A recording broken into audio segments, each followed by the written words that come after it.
Conflitos por terras e ameaças constantes aos trabalhadores rurais. Essa vem sendo uma realidade de muitos trabalhadores na região norte do país. Para repercutir essa questão, nós conversamos agora com Maria Ivete Bastos dos Santos, que é a presidenta do Sindicato dos Trabalhadores Rurais Agricultores e Agricultoras Familiares de Santarém. Ela que é moradora do projeto de assentamento agroextrativistas da Gleba Lago Grande. Maria Ivete Bastos, tudo bem? Prazer te receber aqui no Revista Brasil TVT. Seja bem-vinda. Boa tarde, o prazer é todo meu de estar aí com vocês. Maria Ivete, vamos falar então dessa situação, esse momento vivido por vários trabalhadores na região norte do país, esses conflitos, muitos que têm a sua vida, temem pela própria sua vida nessa disputa aí, invasores, trabalhadores rurais. Queria que você trouxesse para a gente um pouco um relato do momento vivido por vocês aí na região norte do país. Na verdade, essa questão de conflitos é histórico aqui em Santarém, é muita pressão. Até o ano 2000 era assim, muito a pressão da exploração da madeira ilegal, né? Então havia conflito, houve muitas mortes que ficaram no anonimato, liderança nada expressiva assim para a mídia ou para divulgar essas situações, mas houveram várias perdas de vida, expulsão de trabalhadores rurais, muitos conflitos. Agora, a partir de 2000, se acirraram porque outras culturas do agronegócio chegaram na nossa região. E uma delas foi a questão da soja, que chegou ao Porto da Cargill. O Porto da Cargill ele já proporcionou o financiamento. Então, a proporcionalidade ainda de conflito ganhou uma grande dimensão, até mesmo porque muitos grilaram terra, que essa é a realidade. Nós tínhamos 90% dos nossos agricultores éramos poceiros da terra, porque só havia uma área destinada que era a Reserva Extrativista Tapajós Arapiuns em Santarém, e que em 1998 ela foi criada. E isso já gerou muito problema lá, porque o governo já estudava uma possibilidade de ser uma área de expansão, tanto para a madeira que já era explorado, tiveram que sair algumas madeireiras que já estavam instaladas há décadas lá dentro, então elas foram retiradas e foi criado a reserva numa área de 650 mil hectares e hoje com aproximadamente 80 comunidades e aldeias indígenas. Então, esses povos já estavam assim com a sua área determinada, porém, nós temos 9 regiões em Santarém, e as áreas que estavam na área que nós chamamos Planalto é a área que não tem acesso, não é pelo rio, é só por terra, então é muito mais fácil e que tem algumas estradas, como é a BR-163, que a BR-163 ela dá toda essa acessibilidade para todos que vêm e que querem, que vêm investir. Então isso criou muito problema porque os trabalhadores rurais eram invisibilizados porque eram poceiros da terra e eles acabavam tendo a oportunidade de legalizar as fazendas sobrepondo até comunidades. Então, isso gerou muito conflito e nós acirramos também a questão das denúncias. A gente tinha muito problema para fazer um simples boletim de ocorrência em uma delegacia de polícia. Então, a gente ia fazer, não aceitavam, porque diziam que a gente tinha que ter endereço e nome completo de quem estava nos ameaçando o povo, tacando fogo nas casas, nas barracas. E isso foi assim um momento muito difícil. E lá nós já buscávamos, lá em 2003, ajuda do Ministério Público, que acabava determinando uma presença que a delegacia fizesse a ocorrência e que desse uma oportunidade, na verdade, para que os trabalhadores relatassem o que estava acontecendo. Mas o máximo que a gente conseguia era 10 linhas de registro num boletim de ocorrência. Então, acabava não gerando muita facilidade para um processo. E aí isso morria por aí, sempre que a gente fazia essas denúncias.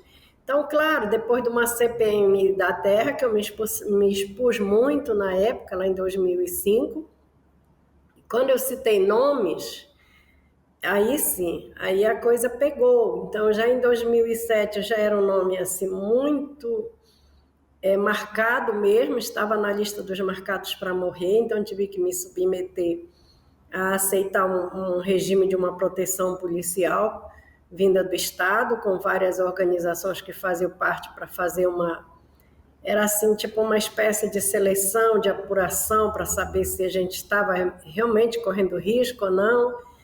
E aí, então, chegava tanto o Ministério Público como a própria Polícia Civil, que era do Estado, mas outras organizações também não governamentais nessa equipe ou nesse comitê que faziam parte desse núcleo de proteção a defensores de direitos humanos, que a princípio começou a funcionar na Defensoria do Estado.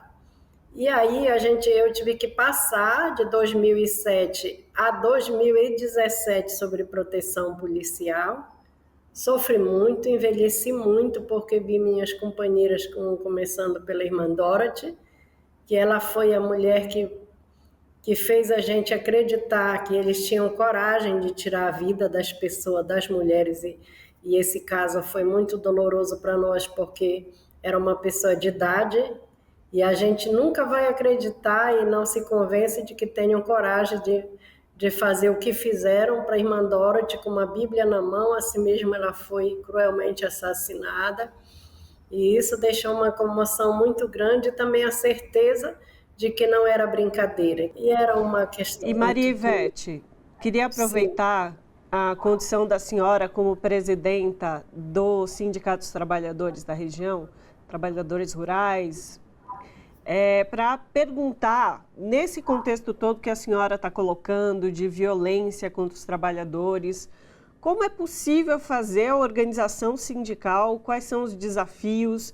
e o que é possível fazer via sindicato para esses trabalhadores nessa região diante desta realidade? Olha, o que foi possível a gente dar continuidade foi fazer resistência, fazendo campanha, não abra mão de sua terra. E ela iniciou com vários grupos, sensibilização, mobilização, colamos cartazes. Foi assim uma campanha muito grande, a primeira etapa, porque a pressão ela era muito, muito na área de Planalto, mas a gente já tinha muitos conflitos, muitos conflitos mesmo por causa dessa situação. Então, nós vimos como comunidade tradicionais que nós não estávamos seguros nos nossos territórios, onde a gente falava que a terra era nossa. Então, nós tivemos que apelar também para o governo federal, na época era presidente Lula, e apresentamos propostas, depois de audiências públicas, nós conseguimos a realizar audiências para ter um parecer do Ministério Público e ver a nossa situação. Então, nós conseguimos. O Pai Lago Grande, ele é um território coletivo, ele foi criado através de uma portaria lá em 2005, com hoje 155 comunidades tradicionais. Eu acredito que seja o maior do Brasil, que eu possa ver, de comunidades tradicionais, e hoje várias comunidades, a população vai se auto-reconhecendo também como indígena. Então, nós temos também territórios quilombolas em Santarém, e todo mundo nós nos organizando para ver de que maneira que a gente conseguia contrapor, e contrapor também era a política da reforma agrária. Todos os territórios do nosso município, a gente também constrói como populações os nossos protocolos de consulta, baseado na Convenção 169 da OIT, e isso é mais uma ferramenta que a gente tem de defesa dentro dos territórios. No mais, a gente está o tempo todo se aliando ao Ministério Público, a outras organizações, e nessa seca nós estamos aí num desespero. Estamos todos, região ribeirinha, região de Planalto, a plantação morrendo. Então, nós estamos uma classe bastante sofrida e bastante assim temerosa do que será essa crise climática, o que vai acontecer ainda daqui para frente com o nosso povo, porque além da situação que nós estamos vivendo, as pressões são muito em cima dos nossos territórios e das nossas lideranças. Conversamos com Maria Ivete Bastos dos Santos, presidenta do Sindicato dos Trabalhadores e Trabalhadoras Rurais, Agricultores e Agricultoras Familiares de Santarém, que nos trouxe esse relato desde da sua região. De fato, é importantíssimo nós não perdermos esse relato, essa realidade, termos consciência do que passa nos territórios, do que as pessoas vêm passando quanto violência contra seus corpos e seus territórios. Muito obrigada, Maria Ivete, pela sua participação conosco aqui hoje. Muito obrigada. Até a próxima. Abraço. Até a próxima. Abraço.